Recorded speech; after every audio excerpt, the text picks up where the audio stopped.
ఏ business చేసేటువంటి వాళ్ళు, ఏ job చేసేటువంటి వాళ్ళు ఈ యంత్రాన్ని పెట్టుకోవాలి అని కనుక మనం చూసుకుంటే, ఫస్ట్ ఏ జాబ్ వాళ్ళు ఈ యంత్రాన్ని పెట్టుకోవాలో చూద్దామండి. సో ఫ్రెండ్స్, మీకు ఎవరికైనా సరే యాస్ట్రాలజీ, న్యూమరాలజీ, వాస్తుకు సంబంధించినటువంటి కన్సల్టేషన్స్ కావాలనుకున్నా సరే, మొబైల్ న్యూమరాలజీ, నేమ్ న్యూమరాలజీ, అట్లానే హీలింగ్, నెక్స్ట్ వచ్చేసి యంత్రాలకు సంబంధించినటువంటి ఈ నేర్చుకోవాలనుకుంటే కనుక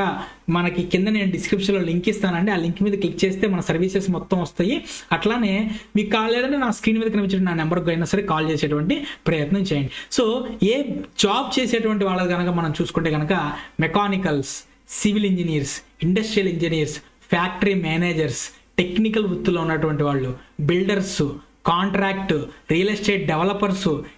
రియల్ ఎస్టేట్ కన్స్ట్రక్షన్ రంగంలో జాబ్ చేసేటువంటి వాళ్ళు, మ్యానుఫ్యాక్చరింగ్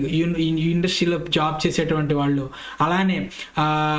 నెక్స్ట్ ప్రొడక్షన్ దాంట్లో జాబ్ చేసేటువంటి వాళ్ళు, మెషినరీ మెయింటెనెన్స్ జాబ్ చేసేటువంటి వాళ్ళు, automobile, electrical repairs, technical service, electronics టెక్నీషియన్స్గా జాబ్ చేసేటువంటి వాళ్ళు, అలానే trucking, shipping, next warehouse departments, supply chain management, logistics రంగం, ట్రాన్స్పోర్ట్ రంగంలో జాబ్ చేసేటువంటి వాళ్ళు, జడ్జెస్, లాయర్స్, లేబర్ అడ్వకేట్స్లో జాబ్ చేసేటువంటి వాళ్ళు, టీచర్స్, డిసిప్లిన్ మెంటర్స్ ఉంటారు కదండి వాళ్ళు, నెక్స్ట్ వచ్చేసి సోషల్ వర్కర్స్, ఎన్జిఓ సర్వీసెస్లో జాబ్ చేసేటువంటి వాళ్ళు, మెటల్స్, ఆయిల్స్, మైనింగ్స్, ఇనుము, బొగ్గు దీనికి సంబంధించినటువంటి దాంట్లో జాబ్ చేసేటువంటి వాళ్ళు, అకౌంటెంట్స్, ఆడిటర్స్, అలానే ట్యాక్స్కి సంబంధించిన దాంట్లో, మెకానికల్ డిజైన్స్, ప్రొడక్షన్ సూపర్విజన్లో, ఇండస్ట్రీ లెవెల్లో సూపర్వైజర్స్, టెక్నికల్ ఇన్స్పెక్టర్స్ ఎవరైతే ఉంటారో ఇటువంటి జాబ్స్ చేసేటువంటి ప్రతి ఒక్కళ్ళు కూడా ఈ యంత్రాన్ని మీ దగ్గర పెట్టుకోండి.